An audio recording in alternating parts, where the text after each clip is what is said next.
जय Hind class 10th Bihar board objective social science question मतलब सामाजिक विज्ञान से ऑब्जेक्टिव वीडियो ये सेट नंबर 9 है। तो आप सब साथियों इस सेशन से जुड़ जाइए जो भी क्लास 10th में है। आपकी एग्जाम बहुत ही नज़दीक आ गया है, तो रिपोर्टिंग के माध्यम से जो भी हम सेशन अपलोड करते हैं आप सेट बाय सेट देखिए। आपको इसमें से जो है 80% नहीं तो 70% जरूर मिलेगा, क्योंकि प्रीवियस ईयर क्वेश्चन है और उसमें से रिपीट होता रहता है क्वेश्चन, इसलिए ध्यान से देखिए और पूछने का तरीका देखिए कैसे क्वेश्चन पूछता है वो भी सीखिए। तो ध्यान दीजिएगा, यहाँ क्वेश्चन नंबर 1 कहता है सुदूर संवेदी उपग्रह यानी कि रिमोटिंग सेंसिंग उपग्रह का प्रयोग किस लिए होता है? तो मौसम विज्ञान के लिए होता है। किस लिए होता है? तो मौसम विज्ञान के लिए। दूसरा जो है, निम्न में कौन भूकंप संवेदनशील नगर है? यानी भूकंप के लिए सबसे अधिक संवेदनशील नगर कौन है, यानी सबसे ज्यादा कहाँ जल्दी आ सकता है भूकंप? यहाँ पर देहरादून जो है ये संवेदनशील नगर है, यहाँ पर भूकंप आने की ज्यादा खतरा रहता है। तब दिया निम्न में किसे पिछड़ा राज्य कहा जाता है? निम्न में किसे पिछड़ा राज्य कहा जाता है? तो बिहार को इसमें जो है पिछड़ा राज्य कहा जाता है।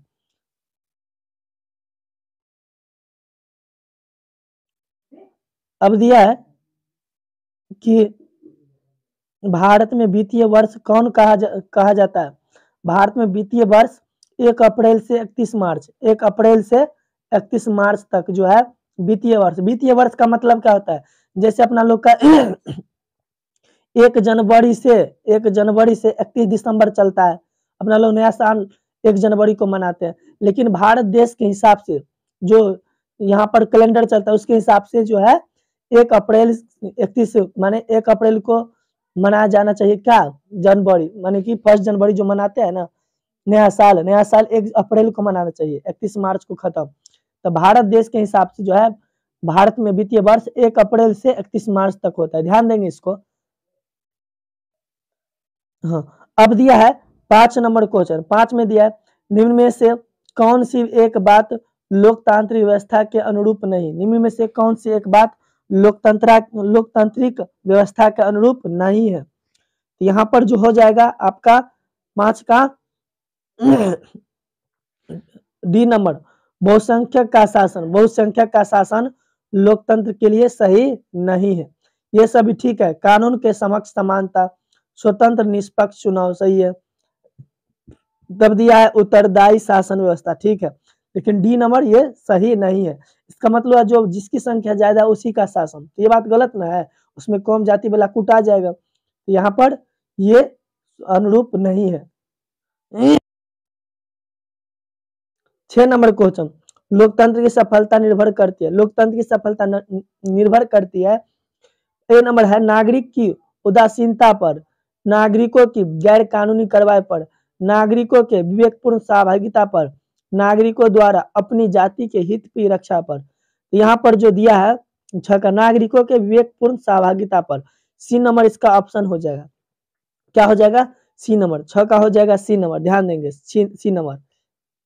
अब 7 का कहता है क्षेत्रवाद की भावना का एक कुपरिणाम है। कुपरिणाम माने गलत असर डालता है समाज पर। क्षेत्रवाद अपने क्षेत्र से लगाव, राष्ट्रीय हित, राष्ट्रीय एकता, अलगाववाद।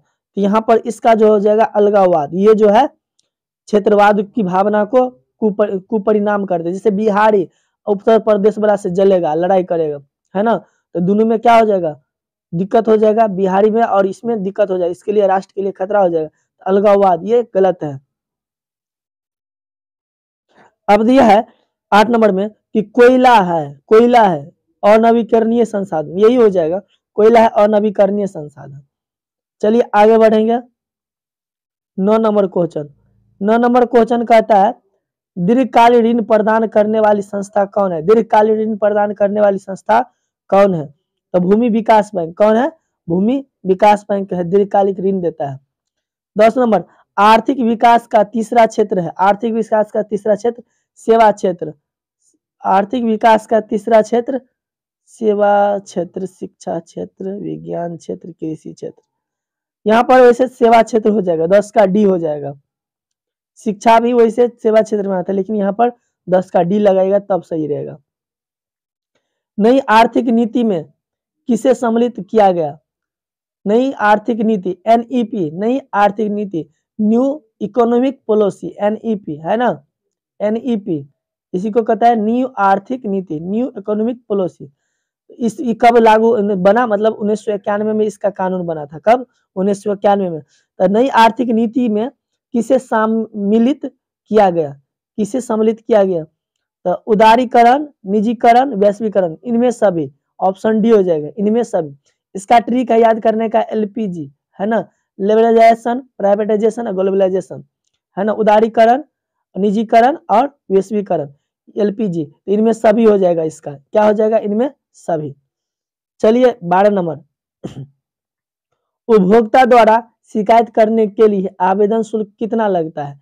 उपभोक्ता यदि आप कोई सामान खरीदते हैं, मान लीजिए हम 1 लीटर जो है ना तेल खरीद लिए, तेल खरीदे, अभी क्या हो गया, ये तेल खराब है या किसी प्रकार की दिक्कत है, तो हम शिकायत करेंगे। तो शिकायत जो करेंगे तो उसके लिए हमको कितना रुपया आवेदन के रूप में देना पड़ेगा? तो आप कोई भी सामान यदि दुकान से खरीदते हैं, आपका खराब रहता है सामान, तो आप उसको रिटर्न करके, रिटर्न नहीं लेता है तो आप शिकायत कर सकते हैं।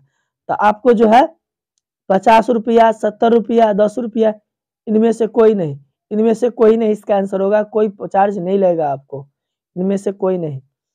चलिए अब है 13 नंबर, पंजाब भूमि निम्नीकरण का मुख्य कारण है। पंजाब में भूमि निम्नीकरण का मुख्य कारण है, यहाँ हो जाएगा वन उन्मूलन, गहन खेती, अति पशुचारण, अधिक सिंचाई के कारण जो है भूमि निम्नीकरण हो गया है ना। पंजाब में भूमि निम्नीकरण का मुख्य कारण है अधिक सिंचाई कारण। मानव शरीर, 14 नंबर क्वेश्चन, मानव शरीर में जल की मात्रा होती है 65%, कितना? तो 65% जो है मानव शरीर में जल की मात्रा होती है। तो 14 का हो गया आपका सी। कहीं कहीं 70 भी दिया रहता है, देख लेंगे उसको। तब दिया 15 नंबर, निम्न जीवों में कौन केवल भारत में पाया जाता है?